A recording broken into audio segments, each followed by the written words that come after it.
اللهم صل على محمد وعلى ال محمد كما صليت على ابراهيم وعلى اللهم بارك على محمد وعلى ال محمد كما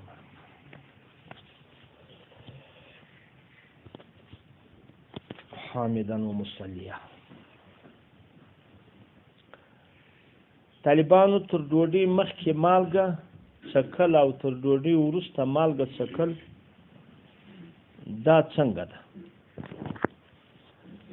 الابتدا بتوفیق الله تعالی دا هغه یو مسله ده. بعضو علماو دا را نقل کړي دي چې دا سنت ده، بلکې په دې کې غټه شفا ده. د دې په باره کې د یو حدیث په نامه تیروي: یا علی ابدأ طعامك بالملح او واختم بالملح فإن الملح شفاء من 70 داء منها الجنون والجزام والبرص ووجع البطن ووجع الأغضراس. وی حضرت علی کرم الله وجهه ته نبی علیه السلام وویله چې ته ابتدا د ډوډۍ هم په چا وکړه په مالګه او ختم هم په مالګه وکړه، ولې په دې کې د اویا مرضیو شفا ده چې په هغه کې لیونتوب دی، په هغه کې د خولاړه مرض دی چې اندام جلا سری سي، او د هغه رقم پیس دی، د هغه رقم د نس درد دی، او د هغه رقم د غاښو درد دی. دا کتابو دا ټول لیکلي دی، غوږ به ورته نیسئ. نو دا وایي سنت طریقه ده چې مالګه وروسته و مخکې څکي. رضی مختار 5 جلد 249 یاو باری رایه کاتم جلد 310 وایي دا سنت. فقه اسلامي واجر تو 4 جلد 3623 احیاء العلوم د امام غزالی رحمت الله علیه 5 جلد 202 صفحه. هدة العلایه د علاوالدین بن عابدین شامی 214 صفحه. هندیه دا 5 جلد 410 صفحه. بزازیه پرامشت هندیه 6 جلد 315 صفحه. صاحب دې کړ څوس و تحتوی د دوری مختار 4 جلد 101 صفحه.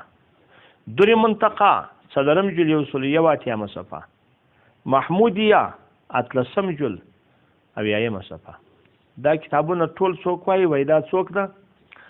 هغه وایي دا سنت سیده. یا دا هغه سبق چې موږ ویل چې په کتاب فتوا نه ورکول کېږي د 6 وجو څخه په یاد 6 ولې چې موږ د رسمتي په قانون کې ویلي دي.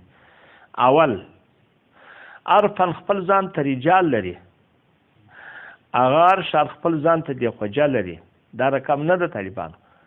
نو په حدیث باندې هغه ټول فقها ګرد چې سر تر پای واخی هغه نه پوهیږي، دا هغه کار نه دی.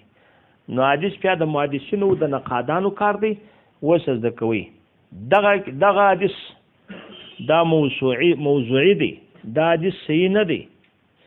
منار منیف هغه 4 صفحه.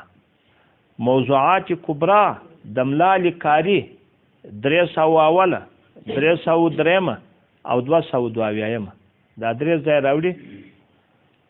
دریم چې دا موضوعي بولی الفقه حنفي په صوب الجدید 5 جلد 319 او بل دروس الاخيار 2 جلد 433 بل علو علی مصنعه فی حدیث الموضوعه د علامه سیوطی 2 جلد 211 او فواید مجموعه د شوکانی 115 او تعلیقات پر کشف الهی جلد اول 392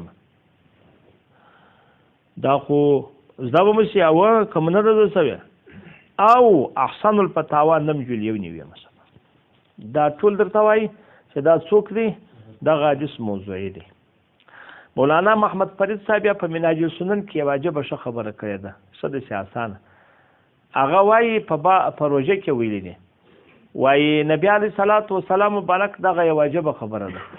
وایي د روژې ماتوالی نبی علیه السلام په خرما ویلي دي، که خرما نه و بیا په اوبو، نو کمالګه سنت ویلي په مالګې نه وایي.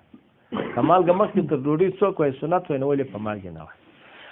دا دغه سوچ چې دغه نو بیا د کتابونه چې درته وایي بس دا خبره خوندوره نه ده والله سبحانه اعلم.